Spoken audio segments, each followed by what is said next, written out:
ഷീറ്റിന് വില പോലും ഇല്ല, പേപ്പറിന് ഒരു വില പോലും കിട്ടുന്നില്ല. ഒന്ന് പറഞ്ഞ രണ്ടിന് ഡിവോഴ്സ് എന്നുള്ള മെന്റാലിറ്റിയിലേക്ക് ആളുകൾ അതൊരു പ്രോപ്പർ കമ്മ്യൂണിക്കേഷൻ സ്കിൽ അല്ലെങ്കിൽ പ്രോപ്പറായിട്ട് ഒരു ഒന്ന് പറഞ്ഞ ഡിവോഴ്സ് ആണ് ഒരാളുടെ സ്വത്തിന് എത്ര ഭാഗം കിട്ടിയിരിക്കണം എന്തോ ഒരു അവകാശം പോലെയാണ് ഇത്.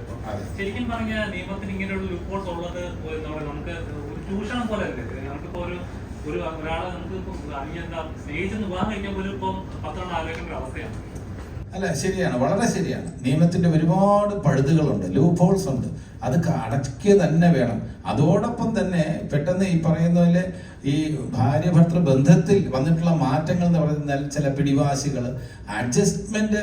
ഇപ്പോൾ ഭാര്യ ഭർത്താവിന്റെ അടിമയാകണ്ട, ഒരിക്കലും ഞാൻ പറയില്ല, തുല്യസ്ഥാനം വേണം. പക്ഷേ ഭർത്താവ് പറയുന്ന ചില കാര്യങ്ങളിൽ, ഇപ്പൊ ജോലി സ്ഥലത്ത് ഇപ്പൊ രണ്ടുപേർക്ക് 2 സ്ഥലത്താണെന്നുണ്ടെങ്കിൽ ഒരാൾക്ക് ബാംഗ്ലൂരും ഒരാൾക്ക് ചെന്നൈയിലും, എനിക്കറിയാവുന്ന ഒരു കേസ് സോഫ്റ്റ്വെയർ എഞ്ചിനീയേഴ്സ് ആണ്. അപ്പൊ ഭാര്യ പറഞ്ഞു ഭർത്താവിനോട് നിങ്ങൾ ബാംഗ്ലൂർ വരണം ട്രാൻസ്ഫർ വാങ്ങിച്ച്. ഭർത്താവ് പറഞ്ഞു നീ ട്രാൻസ്ഫർ വാങ്ങിച്ച് ചെന്നൈയിൽ വരണം. അവർ ഡിവോഴ്സായി. പക്ഷെ അതൊരു കോംപ്രമൈസ് ആകാവുന്നുള്ള ആയിട്ടാണ് എനിക്ക് തോന്നിയത്.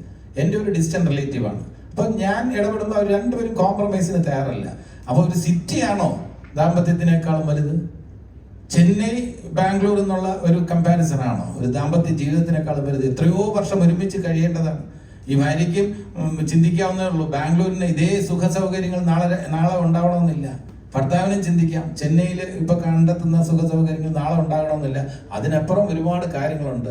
അവരവരുടെ ടേസ്റ്റ്, വളർന്ന സാഹചര്യമുണ്ട്, ജീവിച്ച സാഹചര്യമുണ്ട്. അത് ഭാര്യ ആയിരുന്നാലും ഭർത്താവായിരുന്നാലും അത് ഭർത്താവിന്റെ ജീവിത സാഹചര്യങ്ങളുമായിട്ട് പൊരുത്തപ്പെടാൻ ശ്രമിക്കണം. ഭർത്താവും അതേപോലെ ഭാര്യയുടെ ജീവിത സാഹചര്യങ്ങളുമായിട്ട് പൊരുത്തപ്പെടാൻ ശ്രമിക്കണം. അൾട്ടിമേറ്റ് ആയിട്ട് മനസ്സുകൾ മനസ്സിലാക്കാൻ ശ്രമിക്കുക. മനസ്സിലുള്ളത് എന്താണ് പരസ്പരം മനസ്സിലാക്കാൻ ശ്രമിക്കുക എന്നുള്ളതാണ്.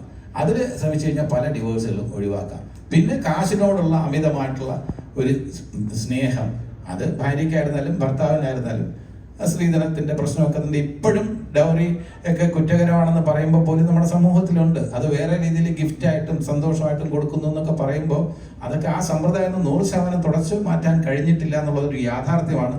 അപ്പോൾ നിയമത്തിന്റെ ഈ ലൂപ്പ് ഹോൾസ് ഒരു വശത്ത്, മറുവശത്ത് നമ്മുടെ മനസ്സിൽ വന്നിട്ടുള്ള മാറ്റങ്ങൾ കാലത്തിനനുസരിച്ച് കുറച്ച് കോൺഫിഡൻസ് ഇരു വിഭാഗത്തിനും കിട്ടുമ്പോൾ ഇതിലൊന്നും വലിയ കാര്യമില്ല, ഒരു ദിവസം തന്നെ ഈ ബന്ധമൊക്കെ നമുക്ക് വലിച്ചെറിയാം എന്ന് തോന്നുന്ന അതിനൊരു സാങ്ക്ടിറ്റി, അതിൻ്റെ ഒരു പവിത്രത ഈ ദാമ്പത്യത്തിൽ ഇല്ല എന്ന് വിശ്വസിക്കുന്ന ഒരു കാലഘട്ടത്തിലാണ് നമ്മൾ ജീവിക്കുന്നത്. എല്ലാവരും അല്ല കേട്ടോ, ഇപ്പോഴും അത് വളരെ ഒരു പവിത്രമായിട്ടുള്ള ഒരു ബന്ധമാണ് ദാമ്പത്യ ജീവിതം എന്ന് കരുതുന്ന ആൾക്കാരുണ്ട്. അപ്പൊ ഒരു മൈനോറിറ്റി ഉണ്ട്. ആ മൈനോറിറ്റി അത് കൂടാതിരിക്കാൻ ഇത്തരം സിനിമകളിലെ ചിന്തകളിലൂടെ കഴിയട്ടെ എന്നാണ് നമ്മുടെ പ്രാർത്ഥന.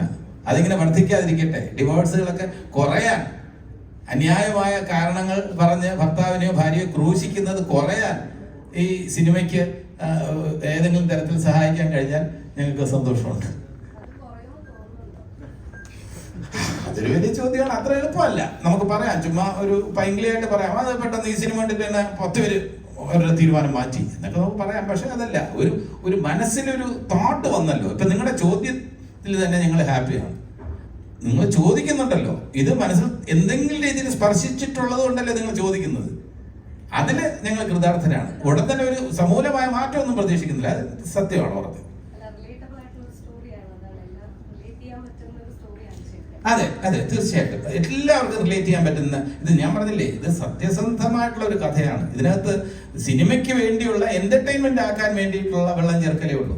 ഇതിലെ സംഭവങ്ങളും സംഭവ പരമ്പരകളും സത്യമാണ്, 100% സത്യമാണ്. കള്ളം ഒന്നും ഒരിടത്തുമില്ല. ജീവിതത്തിലെ സേതുവിന് അനുഭവിക്കേണ്ടി വന്നിട്ടുള്ള കാര്യങ്ങളുടെ എന്റർടൈൻമെന്റ് വെർഷനാണ്. ഒരു എന്റർടൈനർ ആക്കണമല്ലോ സിനിമ, ഡോക്യുമെന്റേഷൻ പറ്റില്ലല്ലോ. അപ്പൊ സിനിമ അതൊരു രസകരമായിട്ടുള്ള രീതിയിൽ ഇത്രയും കഥാപാത്രങ്ങൾ വന്നു.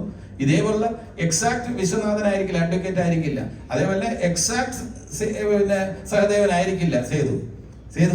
അപ്പൊ ആ വ്യത്യാസം എന്തായിരുന്നാലുണ്ട്. സിനിമയ്ക്ക് വേണ്ടിയുള്ള വ്യത്യാസങ്ങളുണ്ടാവും. ബാക്കി സംഭവങ്ങളെല്ലാം അടിസ്ഥാനപരമായി സത്യസന്ധമായിട്ടുള്ള കാര്യങ്ങളാണ് ഇതിൽ പ്രതിപാദിച്ചിട്ടുള്ളത്. അത് ധൈര്യസമേതം നമുക്ക് പറയാം.